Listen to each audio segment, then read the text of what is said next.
Well, I don't want to have to repeat myself for every person that asks about this trip between now and March. So if we record this meeting, then that I can just say, watch the video,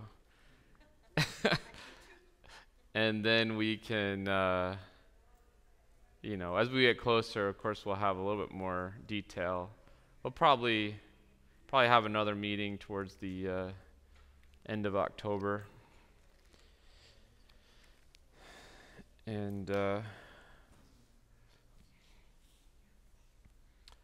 so Ron, will I just kind of give you the heads up and you'll move the slides forward for me? Is that what we're going to do?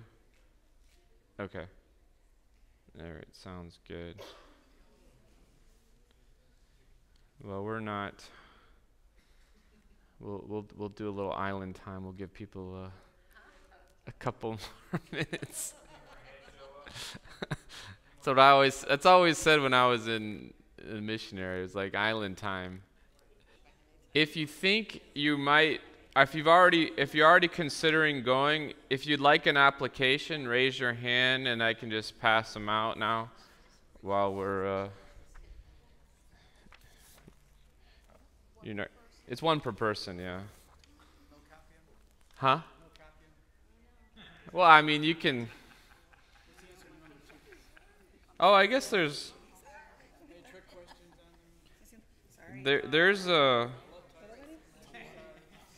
two per. You can put two on one application, so you can put two on one. Yeah, sure. Let me just keep one for myself. So here you go for the rest of that.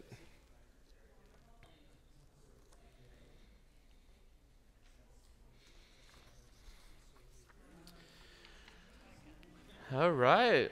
Well, we got quite a few people here on time. That's good. No, there's no commitment. Just because you take an application doesn't mean you're committing to go. The commitment's on the bottom. When you turn in your $200, that will be the commitment for the deposit.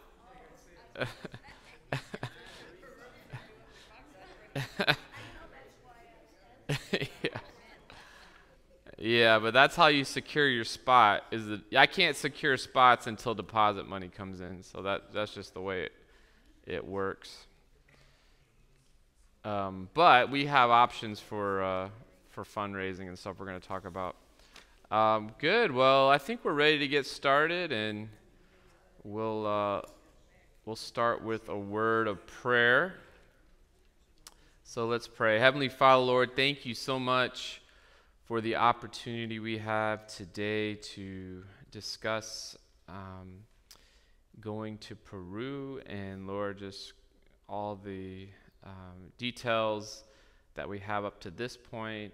And Lord, I just pray that you will bless our time together tonight. Thank you that we had a blessed Sabbath today, and we are looking forward to a new week. So send your Spirit here, and we love you and thank you. In Jesus' name we pray.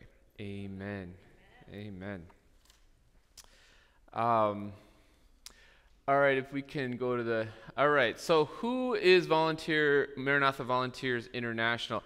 How many of you are familiar with Maranatha Volunteers International? Okay, most. How many are not familiar with Maranatha Volunteers International? Anyone? We have a couple over here. Okay. So Maranatha is what we call a parachurch organization, right? They are independent from the Seventh-day Adventist Church from a organizational point of view, but they are supporting ministry of the Seventh-day Adventist Church, and so they have been serving in the capacity of buildings mostly for the last 50 plus years. So they started, I believe, in like 1970 or maybe 69, I can't remember. But they probably have the best track record out of all of our domestic to international organizations, other than the church itself. So they're very well trusted. They're usually working in several countries at one time. For right now, for instance, they're not just going to be in Peru. They're also in Dominican. They're also in Africa. They're also in India, and they also do some projects in the United States as well. So they're a great organization to work for. I've participated on 5 different mission trips with Maranatha. One as a participant when I was just like 19 or 20 years old. That was kind of my first introductions to missions as a sophomore in college, and it definitely, it had a big influence on me. Because of that trip, a couple years later, I signed up to be a student missionary for a whole year, teaching in the Marshall Islands. And then soon when I came back for that, I felt a strong call into pastoral ministry and started studying to be a pastor. But every church I've pastored, I have gone on a mission trip with that church at least once. So it's something that I obviously have a passion for. I enjoy. The first trip that I organized was to Ecuador. I think somebody mentioned Ecuador back in 2007. So we had a group that went to Ecuador, and that was my first experience leading. And but because Maranatha is such a great organization, there really wasn't any issues. The only issues I had were the last night we were there. We had some people stay out late, and I had to.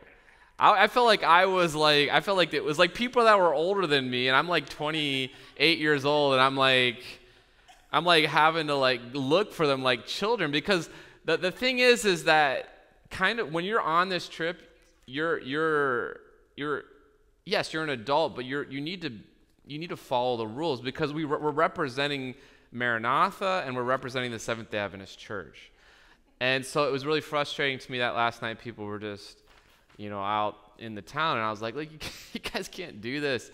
But anyway, besides that, that was a great trip. Then when I was in Arkansas, my next district, we took a trip to Chiapas, Mexico, which is in the southern part of Mexico, right near the border of Guatemala, and we were working with an indigenous group, which would be kind of similar to this trip to Peru.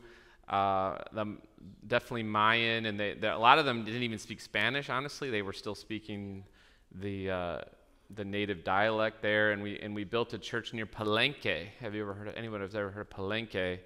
It's kind of like one of those areas where there's a lot of pyramids, or I don't know is that what they're called, the Mayan pyramids?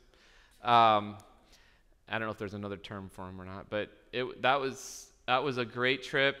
Then the last one that I did with Maranatha was the one to Kenya about 3 years ago, right before COVID, and that was the first time we did a medical and a building project together. So we teamed up with Florida Hospital at the time. It was before they became Advent Health, and we took about 10 nurses and a doctor, and we took about 22 volunteers.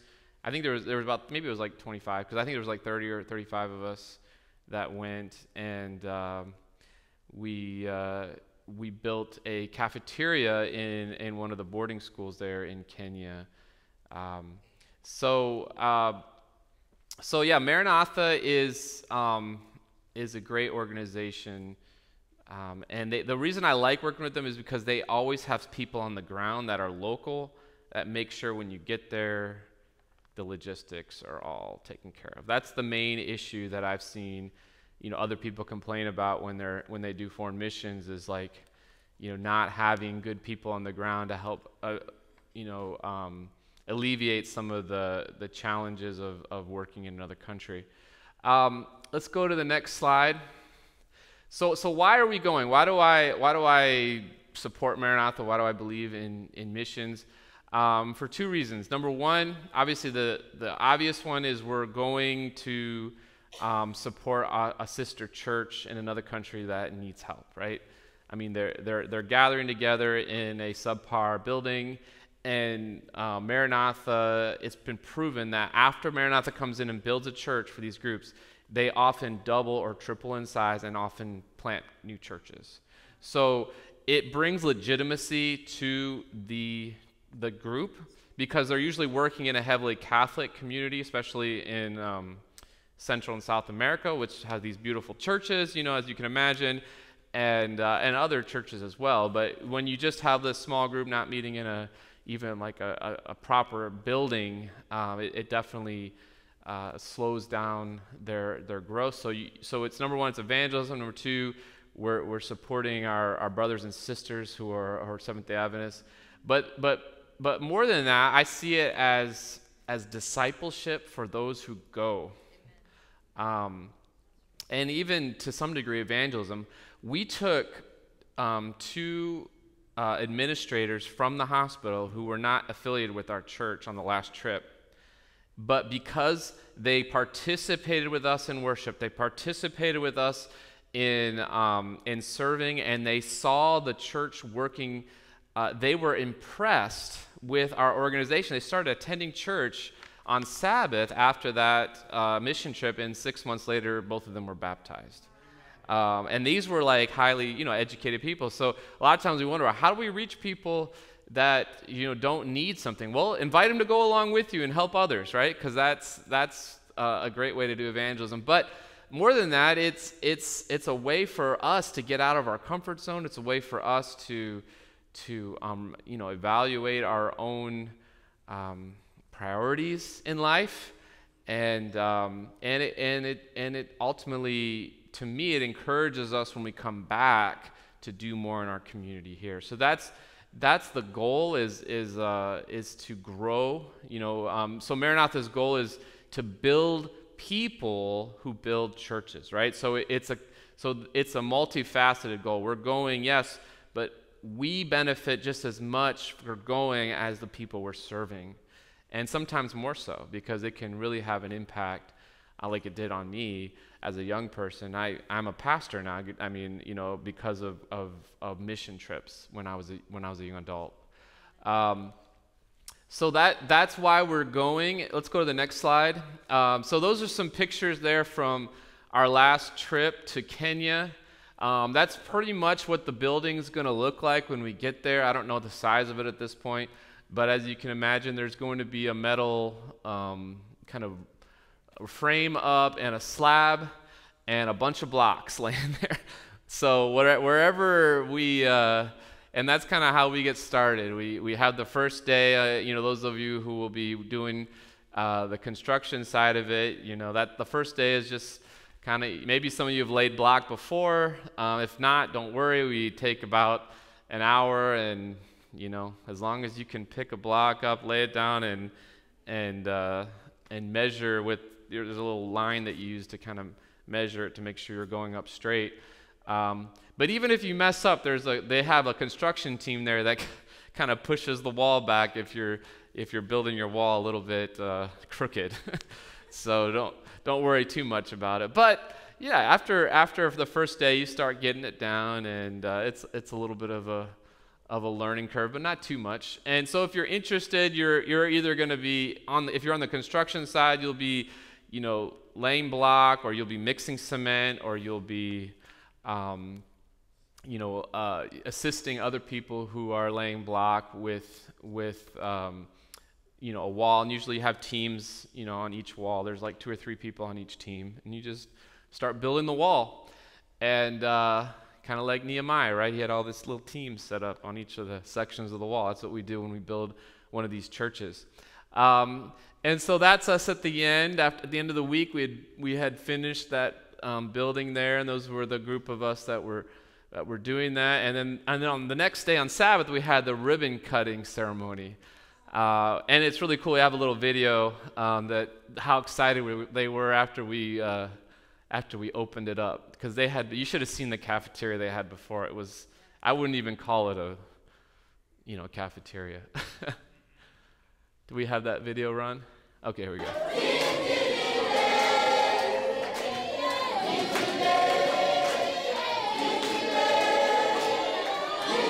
They were so happy. They just started impromptu. They just started singing.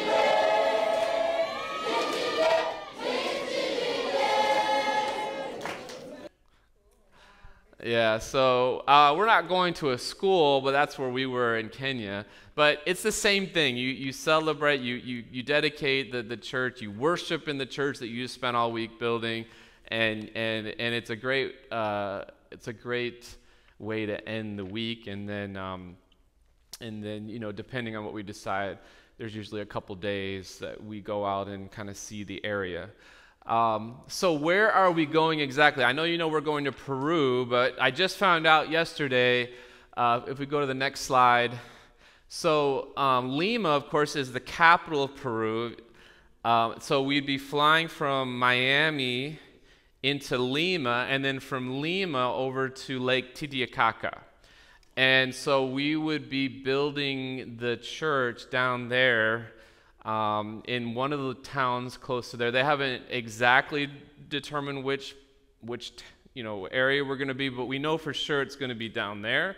So it'll be a 2-part flight. We'll all go to Miami. We'll get on. Hopefully, most of us will be flying on the same flight.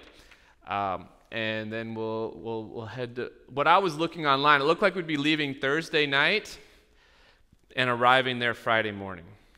So that's probably what it's going to end up being. We'll be getting there, and then obviously getting on the bus, going to where we're going, checking into our lodging, and then meeting the church that next Sabbath. We're going to worship with the church wherever they're worshiping now, and then the next Sabbath we'll worship with them in the new church. So it's pretty cool, and we'll know more. I have to do a site visit before we go, so I'll have more details of like where we're staying, and some other details that you'll probably want to know. But we won't have that information probably for a couple months. But we have a pretty good idea. The plane ticket looked like it was about $600, not bad. So that's what the prices were when I checked on Friday. Round trip, yeah. And you can look up Lake Titicaca. I mean, it's a very Incan community. I mean, it's very indigenous. So you're definitely gonna experience kind of that side of the culture there in Peru. And it's up in the Andes Mountains. It's going to be over 10,000 feet where we're going to be at. So it's going to be cool. It's going to be dry season, thankfully, so it won't be rainy, but it'll be in probably the 50s, maybe 60s during the day. And it'll be cool at night, so you'll have to bring a jacket. So yeah, it'll be a nice change for us here in Florida to get up in the mountains down there. And of course, Lake Titicaca is famous because it's the largest like high elevation lake, I think, in this Western Hemisphere or something like that. So next slide, please. So that's kind of a picture of Lake Titicaca, and I'm sure you can find many others. Next slide. And if we choose, if the group chooses, there'd be an option to go to Machu Picchu after the so that would be, if we decide to go, that would be an extra $500 for on top of the cost. But I think I've heard a lot of people would like to go there. I personally would like to go there, but we want to make sure the majority of people would want to go. Or else we might have to make arrangements. But we'll work those details out. Next slide. Okay, so what will we be doing? These are kind of like different jobs that potentially you could have if you go. You don't have to build if you don't feel like you want to be a builder. That's okay. We do need the majority of people to be builders. So like I'd say 2 out of 3 of us need to be willing to go, but we probably could handle 10 to 12 people that are specialty in different areas. One would be food prep. That's huge. You don't underestimate how important food prep is, because if you're working all day and you're not eating well, you get grumpy. Probably like by Tuesday. I've been on a trip where we didn't have a good cook, and people literally started getting grumpy on Tuesday because the food wasn't good. They do. You would be surprised. You really start getting to know people when you go on a mission trip. Let me tell you, you can't kind of hide your character, your colors. After a couple of days, everything starts coming out. So. The good and the bad, right? But we love each other. It's a way of, it's good. Nothing wrong with taking the mask down a little bit.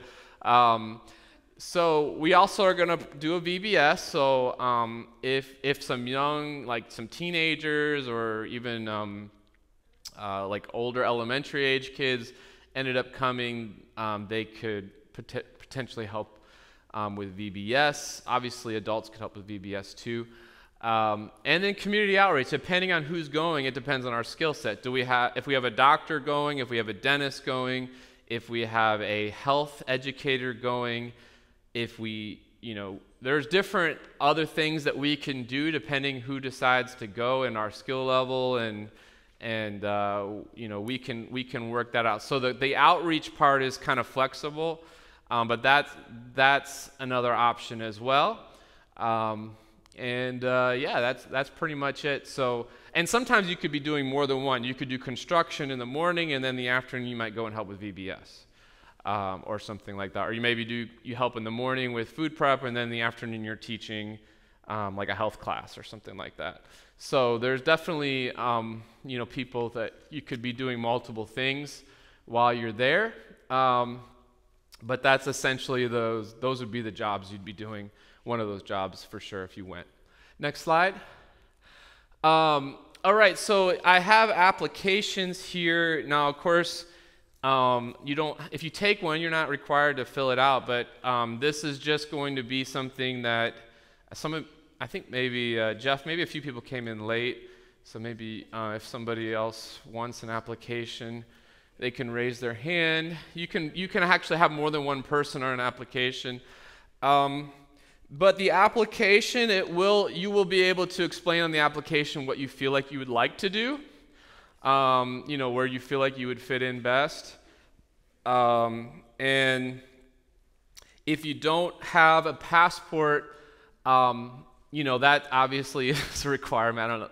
I guess I feel like I don't have to say it, but we kind of do need that. So if you don't have an active passport and you're thinking about going, I would recommend starting that process fairly soon, just so that's not an issue. I literally, one time, and I'm not kidding, we went down to the post office and picked up the passport on the day that we were flying out. We didn't even wait because we knew it wasn't going to be delivered in the mail. We called the post office. They had it. We got it before the post carrier brought it. We picked it up, and he was able to go. It was like, oh, man, talk about last minute. We were praying, because he had done everything he needed, but he didn't have his passport, and it came the day that we were leaving. So hopefully you can avoid that stress by just having that ahead of time. Did you have a question about that? Yeah, it has to be, exactly. 6 months, so basically it needs to not expire in 2023. So if it expires in 2024 or later, you're good. But if you're expiring in 2023, I would definitely get a new passport for sure. We get the visas at the airport, so that it's really simple. I'll find out the cost of that, but it'll be it's usually not that expensive. But usually just get that at the airport when we're arriving in the country. Yeah, at least that's my experience. Yeah.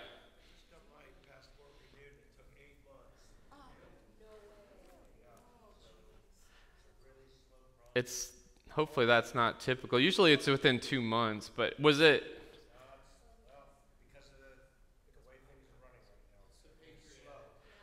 I do know you can expedite it, pay a little bit more, and you can expedite it. So, yeah. Okay. Well, hopefully, and then that if that happens, obviously we'll start praying. Because God, like I'm telling you, nobody who's ever committed to go on one of these trips with me has ever not been able to go. Amen. Nobody who's doesn't, whether for financial reasons or passport issues or any, sickness. There was never anybody who ever committed to going. In my experience, has always been able to go. God's always opened the door. So I trust that. I trust that God works it out. Um, so I had an example itinerary. I mean, this wasn't going to be our itinerary, but just to give you an idea, let me pull it up here. And let's see here. So, for instance, like this was the trip we did to Mexico, so that's probably the most closest to one that we would do. Well, I mean, I was looking for stuff from Ecuador, and I was like, man, I don't even have any. That was so long ago. I didn't have a lot of stuff saved on my computer anymore. But basically, waking up at 6, breakfast at 6:30, worship at 7, leave to go work on the church at 7:30. We take lunch at 11:30. We go back to work at 1.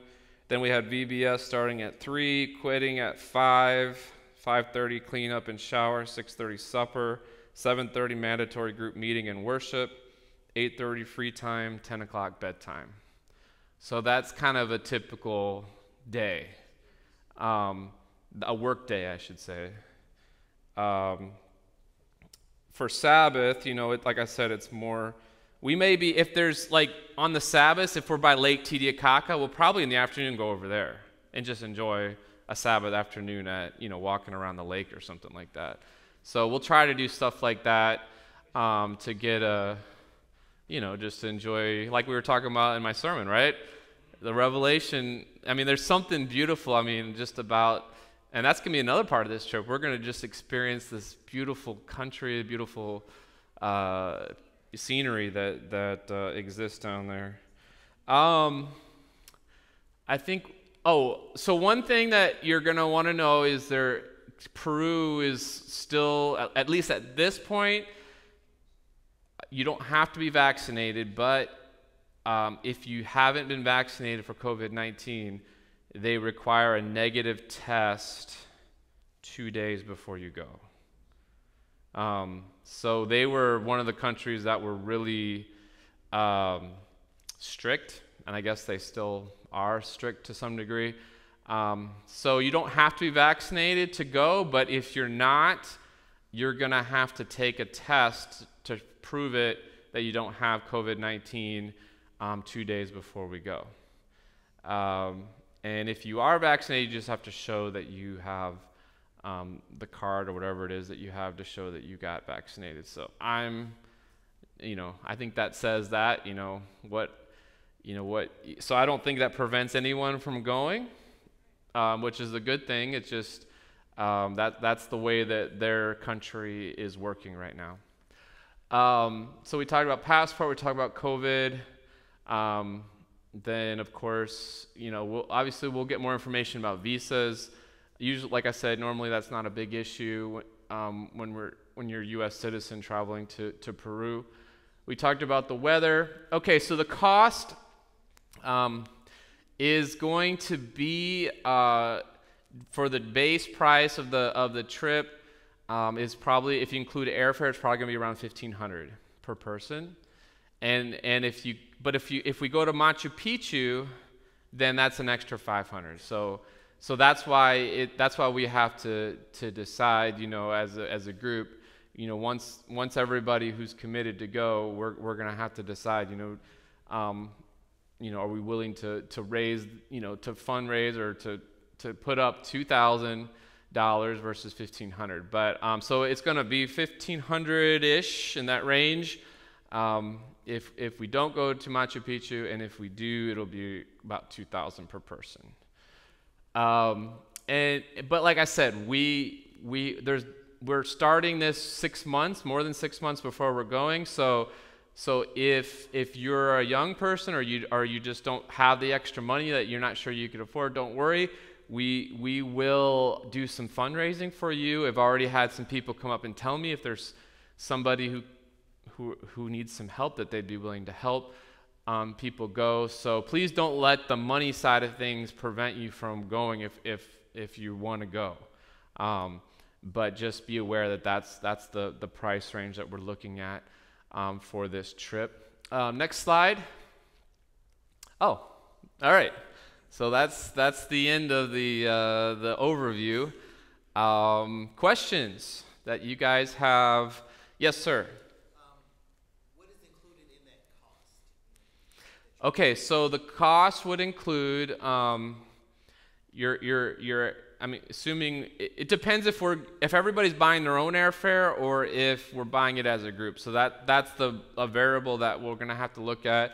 But if we're buying it as a group, so it would include the airfare, it would include your visa, it would include your transportation, it would include your food, it would include your lodging, and it would include all the expenses for all the excursions that we go on as a group. So the only thing it wouldn't cover are obvious things like souvenirs and food that you choose to buy outside of what we're providing the group as a whole. Yes, sir. How many churches would be going, or would it be our church? This project would be us. There are 4 other groups that will be in Peru in March. So we may have some overlap with some other groups. That's not. How many people would you need to make this possible? So we need. From my feel, I'm not worried that we're not gonna have enough, but we need about 25 minimum, and I'm probably gonna cap it at 40, because I want to be able to take everybody in one bus. So and the bus, if I remember correctly, it's like 38 or 40 is. Like you get beyond that and you have to get another vehicle, which is going to add a lot to the cost. You have to pay for another driver, because usually you're not just renting the bus, you're renting the driver for the whole time that you're there. So I've never had to get. Well, in Africa they didn't have big buses, so we had to take 2 vans and we had to pay for 2 drivers. But when I was in Mexico and when I was in Honduras, when I was in Ecuador, we were able to do it in one bus. So that's what I'm hoping for. But obviously, if we get more interest than I was aware of, they may, we may be able to work something out. But at this point, I'm planning on that 25 to 40 range. What is the lodging like? That is totally subjective. Subjective, number one, to like your personal taste, but number 2, it's dependent on what's available. So until we do the site visit, I won't be able to for sure tell you, but I can tell you one thing. My wife taught me a very important lesson the first mission trip. That the first place I chose was not acceptable. Did not, and I learned that you know what? You want to keep your volunteers happy. So I will find the best place that we can stay in. We're not going to stay in a dirt hut. Let me promise you that. We'll try to stay in a hotel. And I'm pretty sure that we'll be able to do that, because we're not going into the boonies. I mean, we're going into an area where there's a decent population. So I would pretty much guess we'll be in a modest hotel. Can you take your wife with you when you go and spec it out? I don't know. I will be thinking about her standards, and let's just say we stay in Marriott's when we travel, so that should give you an idea of like where we're at when it comes to what quality of lodging. So yeah. Personal Personal equipment. The things that we would bring, you don't need to bring a lot. You need work gloves. You probably would need some trows or whatever they're called. Is that what the trows? But, a few things like, yeah,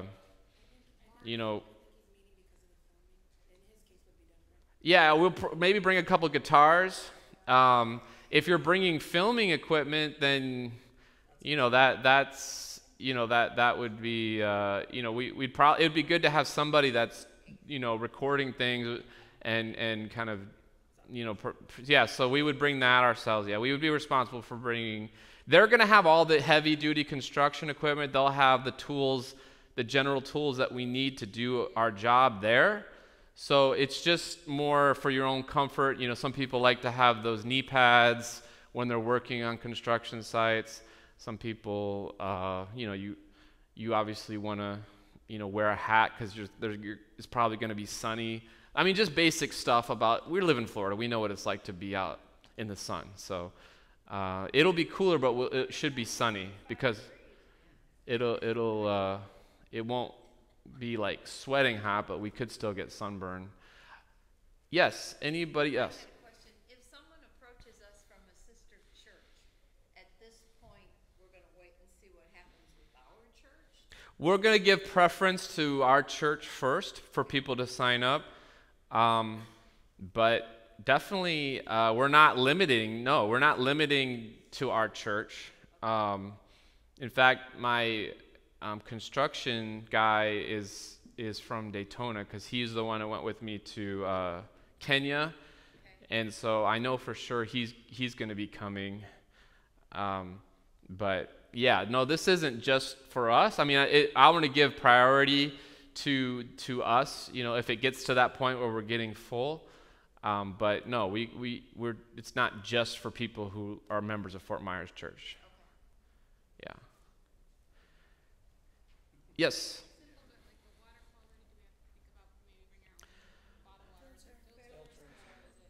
I will find that out for sure when I'm there, but most likely we're only gonna drink bottled water when we're there. Usually they provide it in gallon and they have it delivered, and we just fill up our water bottles from where we're staying, and we drink from those water bottles. That's why we have our own cook, to make sure that our standards are being followed, so there's less chance of getting Montezuma's revenge when we're down there. So, and that's going to be your choice. If you go and you choose to eat street food and drink their juice and stuff, hey, I'm not going to tell you not to, but I'm not responsible if you get a stomach bug either. You're going to be the one sitting on the toilet. Yeah, I think we have a few naturalists here that could probably help you out, but still, you're going to be sick for a couple days if you don't follow the guidelines for food and water. But that's one of the reasons why we do our own cooking, just to make sure that there's not any food issues. Yes. When would you need the money by? Like the Well, I mean, the full amount, we just need it before we go. But the deposit would have to be, it's a $200 deposit to reserve your spot. But what, today? If you know you're going today, then but the sooner you get your deposit in, the sooner you're going to be, you're going to have your spot secured on the trip. So, that's up to you. Yeah, I mean, we're going to be, we're going to try to make it so everybody can go. I mean, as long as you're committed to get the money in before we leave, I mean, I'm not going to, nitpick. I don't think the church here, we're going to create a fund. We're going to just put the money in, and then we're going to have a spreadsheet where we keep track of who's given what, and then that's usually how I do it. When someone turns in money, we add to their, because some people are just going to give $100 every month. It's like, oh, I'm just going to start saving, whatever off my paycheck, 100 a week or every couple weeks, and you just save it up, and then you have it when it's not really that painful when you do it that way. Or some of you might have the money just sitting in your bank now and you're ready to do it. So I would just say right now we don't have the final number yet, so wait until we have the final number. Until I go down there and do the site visit, we're not going to know exactly what the price is going to be, but they told me that it should be less than $1,000, not including airfare. Let's just put it that way. So they are pretty confident on that. October. So we should know by the end of October the details as far as pricing. And I mean, like I said, they've been there, so they're pretty accurate in terms of the general range. But obviously, the variable is going to be kind of like the hotel we choose. But I don't think there's any 5-star resorts, that we're going to be looking at. But we just want something clean and nice, and we can, have a nice clean. You just want to go to bed and you want to be able to take a shower and feel clean when you go to sleep. That's just the main thing, and then have a nice meal when you wake up. So that's what we're going to aim for. We've got a couple back here. Yes.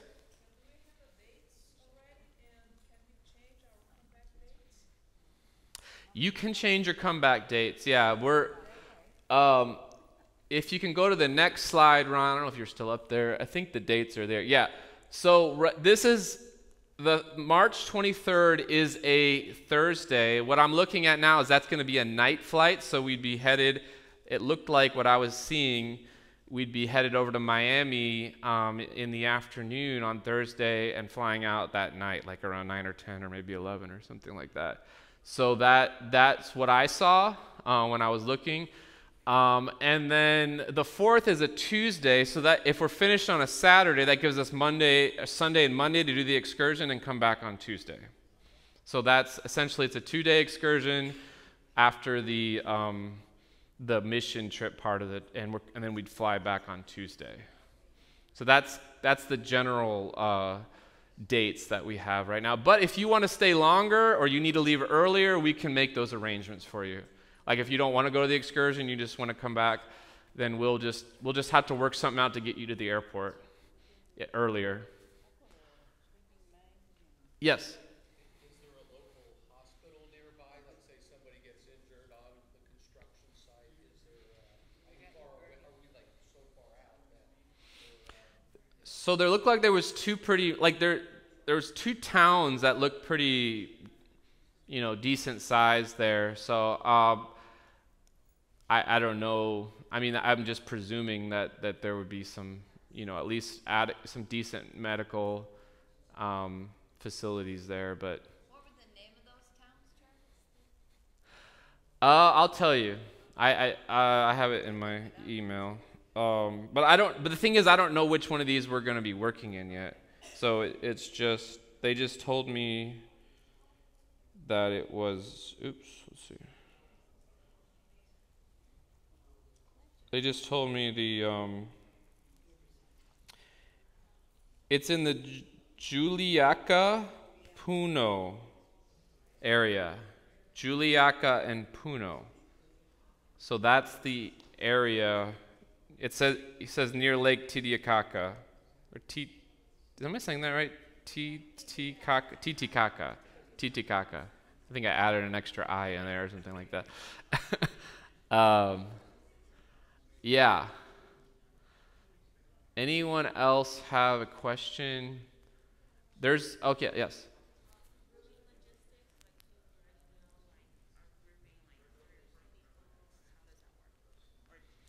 So, yeah, I mean, you expect to have a roommate. If you don't want a roommate, then you're probably going to pay a little bit more for your room.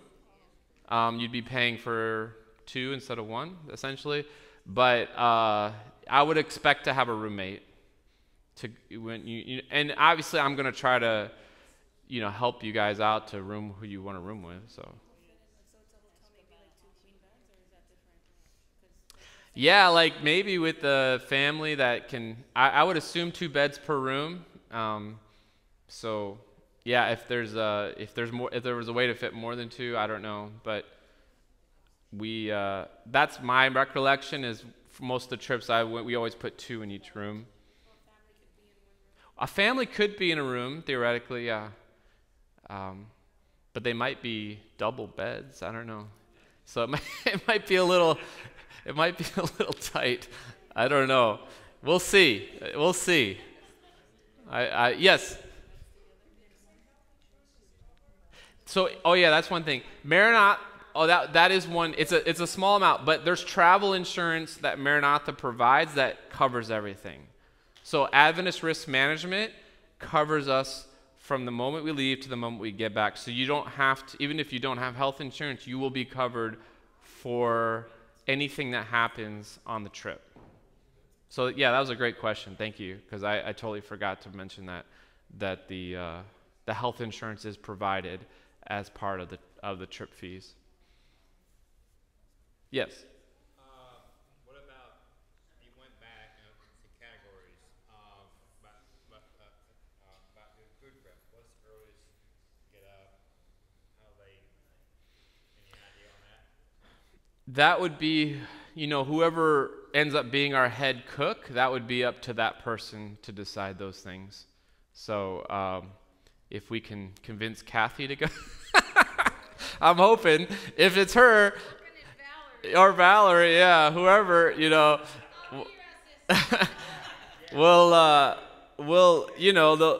be the ones that determine that. But like I said, we're gonna be trying to get to work early, so I would think it's just gonna be up to our food prep team to decide that kind of stuff. I'm not gonna try to tell them what to do, as far as what we do for food. But yeah. Yes, all the way in the back. Oh, yes. No, I was saying that I Googled and there's 3 hospitals. Oh, okay. Only 2 of them have the 3 or 4 stars. The first one doesn't have anything. Yeah, you have in Puno, right? You said? Yeah, Puno and You have Regional Hospital, Manuel Núñez, and you have Hospital 3 es Salud 1 and Centro de Salud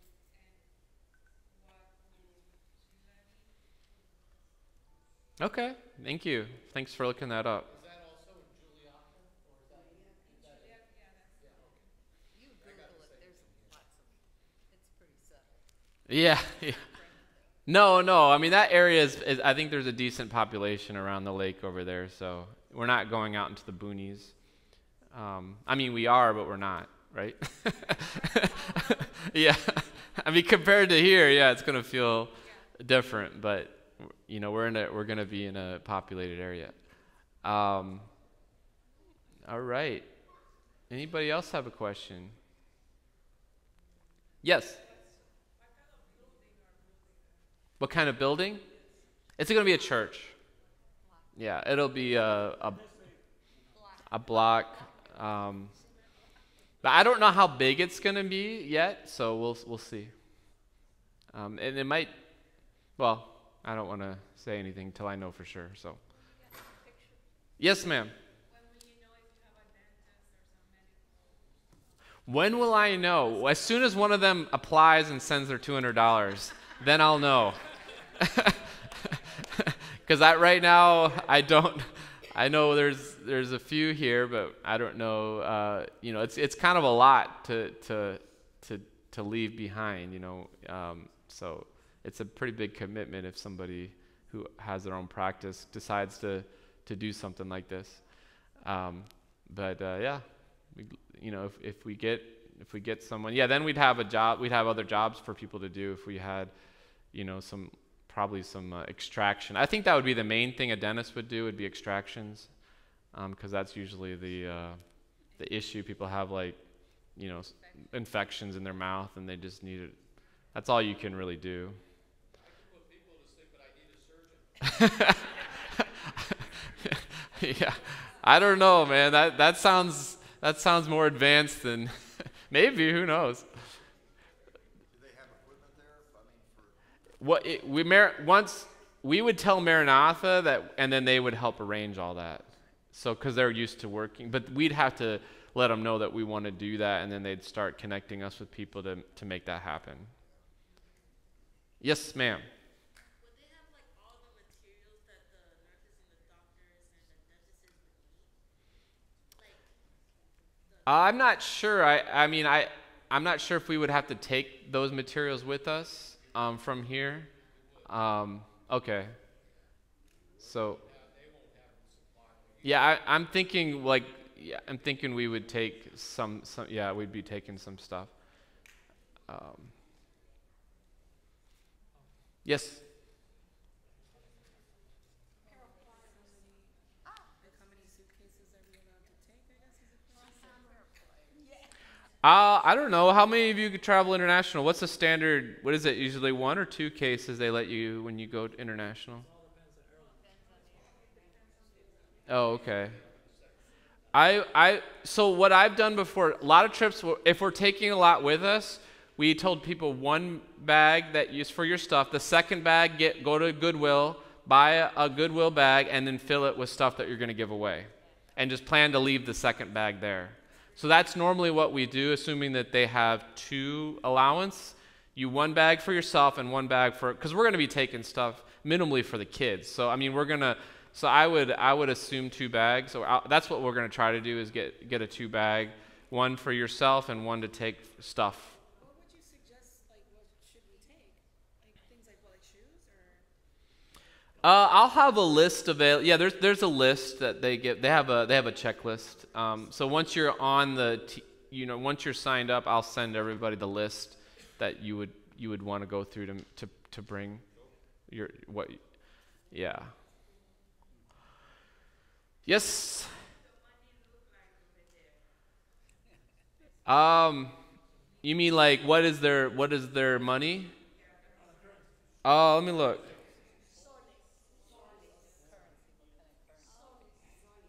So it says Peru uses sol and has an exchange rate of approximately 3.5 sols to $1. This exchange can be made at the airport, or the project coordinator can exchange money for a flat rate at increments of 10. Many countries offer better exchange rates for larger bills. So if you bring small bills, you might get a different exchange rate. That's the information I have for that. Cool. All right. Well, I don't want to hold you guys. No, we have some gym activities that are getting ready to start. But if you want, there is a film, like a 20-minute Maranatha film that they just recently made about Peru. So we're gonna play that. You don't feel like you have to stay for that. If you want to go to the gym, you can after I pray, or you can stay in here and watch the 20-minute film. Yes. Can I make a quick announcement? Oh, sure. I mentioned this morning that we have a lot of health programs going on out in the community, but we don't have very much going on here for our own people, especially new people that are coming in. So I am looking, my health ministries team is aging out.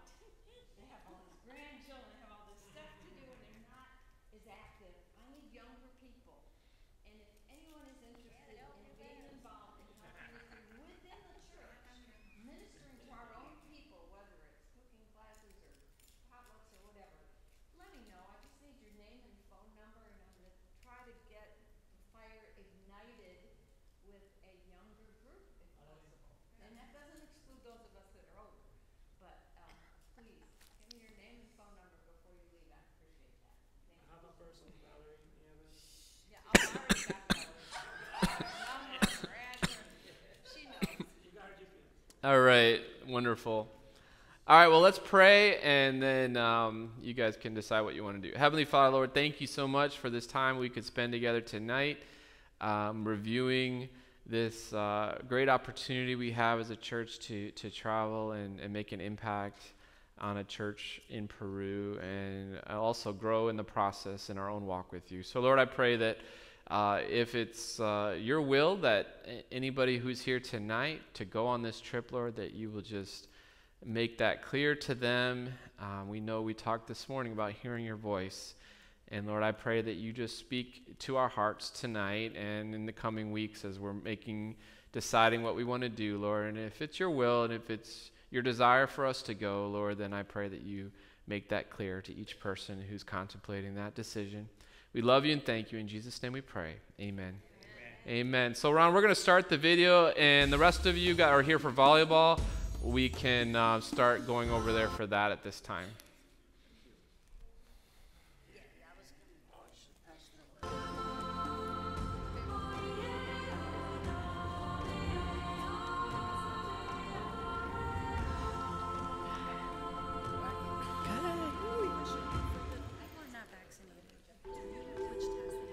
The name Peru comes from the Quechua language, meaning land of abundance. And truly, it is a nation of much beauty, diversity, culture, and wonder. From the modern architecture of its metropolitan center to the cues of its European past. Mountainous deserts that cascade into the ocean, rainforests, lakes, remnants of ancient civilizations.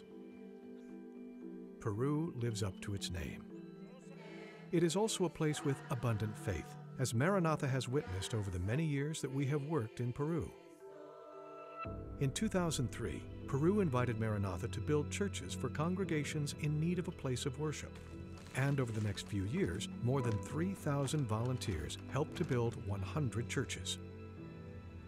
Creo que ha marcado parte de la historia de la iglesia en el Perú. Y tenemos gratos recuerdos. Gracias a Maranatha tenemos muchos templos y colegios.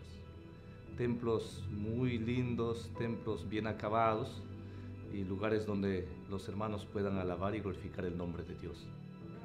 The impact of the effort was growth in membership. As the freshly constructed churches filled with people, the congregations began to create new groups in new neighborhoods, spreading the message of Jesus Christ far and wide. El Perú es un país muy grande y la iglesia en el Perú también es muy grande. Por eso en el Perú tenemos dos uniones. La Unión Peruana del Sur tiene aproximadamente 205,000 adventistas y el otro lado del Perú, que es la Unión Peruana del Norte, tiene 215,000. Más o menos 400,000 adventistas en el Perú. By 2019, Adventist leadership in Peru was knocking on Maranatha's door once more. Peru contacted Maranatha. And actually, they were very persistent, and they kept saying, we need you to come back to Peru. And so we were able to make a visit and learn that these churches that Maranatha had built before had created many daughter churches, and therefore a number of needs for new churches. And just the overall growth in Peru had been very strong over the last few years. And so Maranatha, knowing that Peru is a great destination for volunteers and one that's popular with groups, felt that it was a good idea to take a look at coming back and helping them. And what we found were congregations that were vibrant, alive, growing, but they just needed a church. By December 2019, a volunteer team was working in Peru, with many more scheduled to arrive in 2020. But 4 groups in, all work came to a halt. COVID struck Peru hard, and the government shut down the country with some of the strongest restrictions in the world. As cases and death rates climbed, there was no telling when things would open up again. In Peru, things were really hard. There were a lot of lockdowns, and churches couldn't meet in person for a long time. So when we started in 2020, we were expecting many groups to come and help us build some churches. We had several churches around Lima, and then pandemic hit. We couldn't finish them. So in some situations, we had groups saying, oh, we're coming in March, and then that didn't happen. Another group promising, oh, we'll come in August and help you build your church then. Some churches now have been waiting for 2 years. But not all was lost. Slowly, even as volunteers were not allowed to enter the country, the crew began heading out in remote areas to work carefully on various projects. One of those places was the Trinte de Agosto Seventh-day Adventist Church. For more than 20 years, the congregation met in this unassuming house wedged between 2 taller buildings. Unless you were a member, you wouldn't have recognized it as a church. Most people walked right past it without knowing it was a place of worship. Bien, nosotros necesitamos una iglesia porque sabemos que no, donde hay una mejor presentación, creo que hay una mejor congregación. Los vecinos no se acercaban a la iglesia porque no estaba muy presentada la iglesia, no estaba muy bien construida. Y cuando nos enteramos que íbamos a recibir una ayuda para construir nuestra iglesia, realmente fue algo emocionante y realmente no esperábamos ese día nada más, en que vengan los hermanos de Maranata a hacer realidad nuestro sueño. 2 years later, the Trente de Agosto Church can no longer be ignored. With a new facade funded by the Adventist Church in Peru, this sanctuary is a beautiful upgrade for the congregation. Como pastora, como miembros de la iglesia de 30 de agosto, sinceramente estamos muy contentos, muy agradecidos por las bendiciones de Dios, que Dios ha dirigido también al equipo Maranata para poder construir este templo. Muchas gracias, apreciados hermanos de Maranata Internacional, por pensar en dar una iglesia moderna, una iglesia acogedora, y donde nuestros hermanos se sienten felices, y también donde cada sábado hoy se organizan para hacer la obra misionera y traer otros miembros para la iglesia. The crew continued to work on several other churches that had been started before the pandemic, finishing the structure before handing it over to the congregation to put on the finishing touches. Then, in mid-2021, volunteers began trickling back to work on projects, and in 2022, activity picked up, much to the joy of Peru's in-country support team. We're excited to have a lot of groups coming back in 2022. We're expecting to build at least 9 churches up to July. We have a lot of groups and our large groups coming back, so this is exciting. We're finishing the school in Ica, and that's a blessing. We're gonna have kids going to school in the near future. So Peru is now becoming a hot spot again for Maranatha. 2 years ago, the members of Los Milagros Seventh-day Adventist Church were meeting in this wooden structure. The building, which was constructed in 2006, was roomy but no longer safe due to damage from pests. Members worshipped in fear that it would collapse. En ese momento nuestra iglesia ya estaba bien deteriorada, ¿no? Y a veces por tema en la economía de nosotros baja, ¿no? No teníamos un presupuesto, pero siempre nuestro anhelo era construir. The group got good news in 2019 when they heard that Maranatha's effort in Peru would include Los Milagros.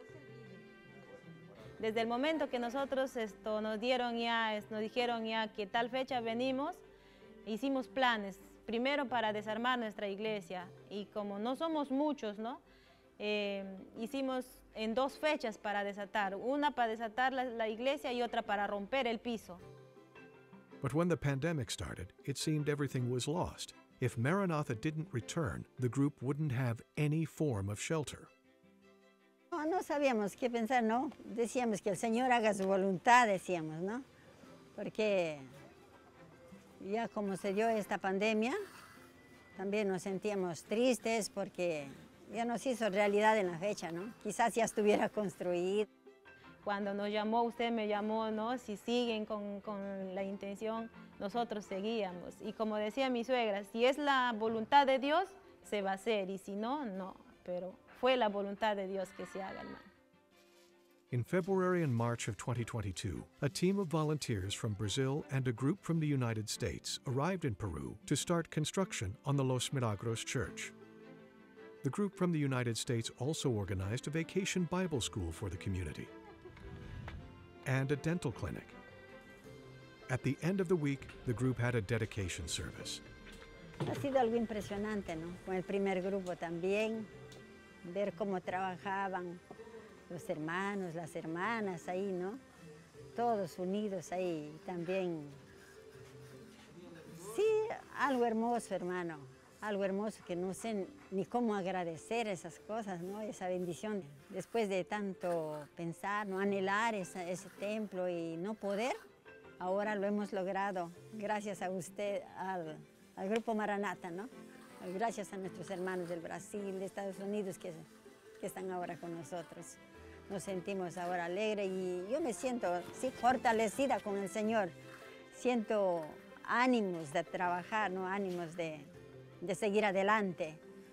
Cuanto más ahora que ya vamos a tener nuestro templo ahí, donde adorar a nuestro Dios, un templo más seguro. When we come back, we'll go to the city of Ica, where another group was waiting to see how God would answer during the pandemic.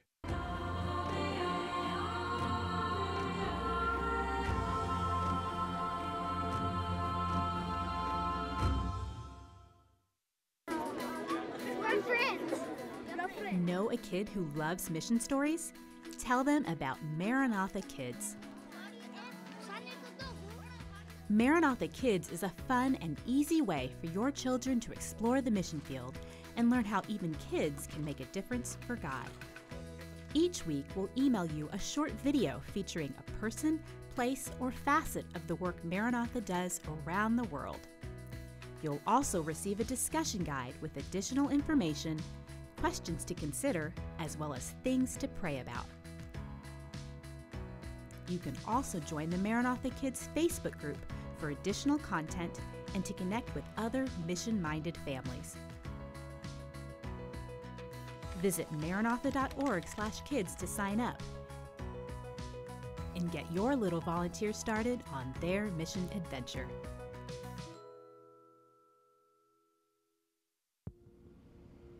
"188 miles south of Lima, Peru's capital, there is a city called Ica. This desert destination is home to 280,000 people and known for its vineyards, sand dunes, and the famous Huacachina Oasis. Ica is also where Maranatha is building an education and evangelism center. We're building a school in the neighborhood of La Tinguina in the city of Ica. City of Ica is a big and a large city in the south part of Peru. The city has one Adventist school, but it's full. They cannot accept any more kids, and it's far away from La Tinguina. This is a place with high population growth. There are more than 12,000 inhabitants in La Tinguina and Parcona, which is a neighboring region. There is a great need for an Adventist school here, as there are plenty of families to be served. Hemos hecho un censo, hemos realizado un diagnóstico con los miembros de iglesia. Aproximadamente hemos encontrado que tenemos 400 niños adventistas en edad escolar de nivel primario, pero junto con eso hay mucha población de niños aquí que pueden llegar a nuestra escuela y puedan conocer también de Jesús. The idea of a school in La Tinguina has been a long-time dream, one that started decades ago when the community was just beginning to develop. Eusebia Arango, Manuel Martinez, and Araceli Alvarez are longtime members of La Tinguina Seventh-day Adventist Church. In fact, Eusebia's mother started the church in the 1970s. All three of them remember the site of the original church. They built it with their own hands, working week after week on the structure. And even back then, as they barely had a church to meet in, they talked about the need for an elementary school. El pensamiento, el anhelo de que mediante esa escuela coge muchos hermanos, muchas personas al conocimiento de la palabra del Señor. When they learned of Maranatha's commitment in Peru, Eusebia thought it could be a long shot, but she was hopeful. Yo dije, para Dios no hay nada imposible. Pues Dios toca los corazones, Dios es el que va a actuar. Y este lugar no es nuestro, es del Señor. Y Él hará lo mejor para este lugar y Él sabe lo que tiene que suceder acá. Eusebia was right. God answered with Maranatha committing to a large education and evangelism center in La Tinguina.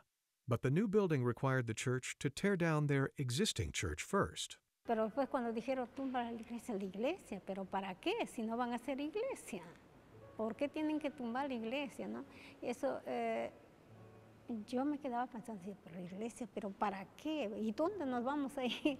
Ahora ya viene el verano, ¿y dónde tanta calor que hace aquí? ¿Qué va a ser de los niños, de las personas de edad y todo lo demás? Todos los pensamientos.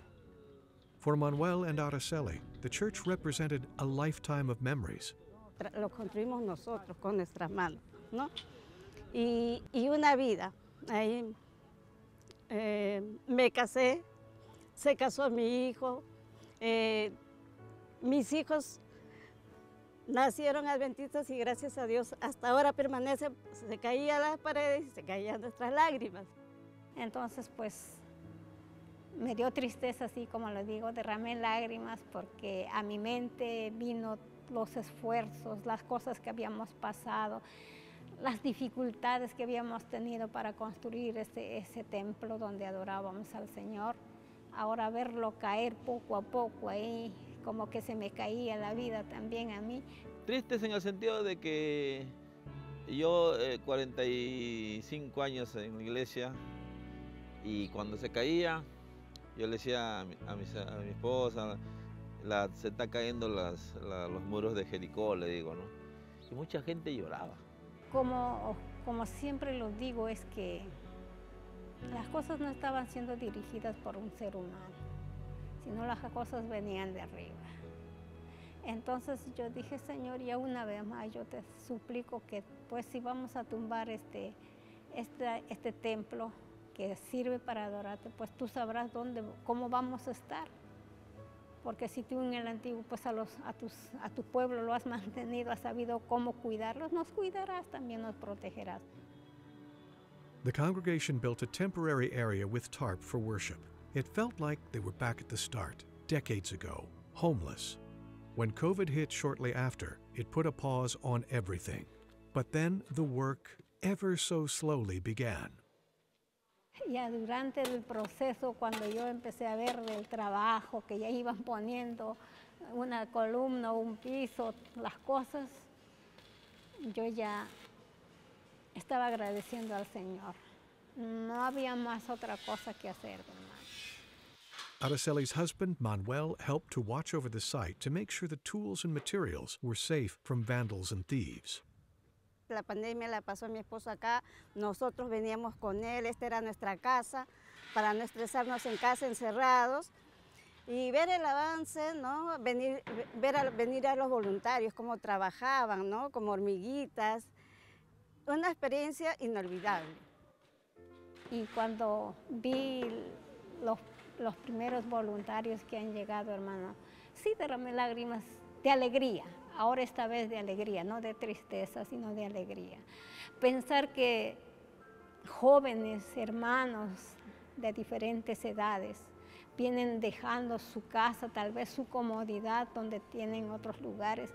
Ellos vienen a este desierto, a esta pampa, a sufrir. Tal vez benditos sean estos jóvenes, hermanos, que han venido de otros lugares. Están viniendo ellos a trabajar lo que nosotros hemos debido haber hecho aquí. As the walls go up, the 154-member congregation has moved from its temporary meeting space to the large central space which will serve as their church. They're even holding vacation Bible school in the classrooms, along with evangelism meetings at night. The building is also generating buzz among more than the church members. The parents around the school that we are building in Latiguinha are excited to see the school getting built. It's now really close, it's like 95%. The school is getting ready to advertise. The people are coming around to ask, when is the school going to be open? So we know that that's going to be a blessing for the community, and we're excited to see that that school is going to be finally open after waiting for so long because of the pandemic. They had a large church with 120 members there, but it was falling apart. Now they're receiving an EEC that can be used during the weekends for a church of even 400, 500 people can attend. The neighborhood, like other churches, can use that when they have large meetings for the district or for the city. And then now they have a school with 6 classrooms. They have a computer lab. They have a science lab. They have offices, bathroom. So it's going to be a big area that they can have a sports area. They can also grow in the future to have more classrooms. No tenemos una iglesia tan grande como esta, de un espacio tan grande y con una capacidad tan grande. Entonces, el impacto aquí definitivamente en Ica va a ser de mucha importancia también para poder congregar a los hermanos aquí, para celebrar algunas veces las victorias que Cristo nos da. Hermanos de Maranata, al menos personalmente, yo doy gracias al Señor por la obra maravillosa que están realizando, que han realizado aquí, que están realizando y van a terminarlo. Y que esos esfuerzos de ustedes, hermanos míos, no van a ser en vanos. Yo sé que el Señor va a bendecir a cada uno de ustedes porque han hecho todo lo posible. When we come back, we'll visit another desert landscape in the southernmost corner of Peru, where another community has been waiting for Maranatha's arrival.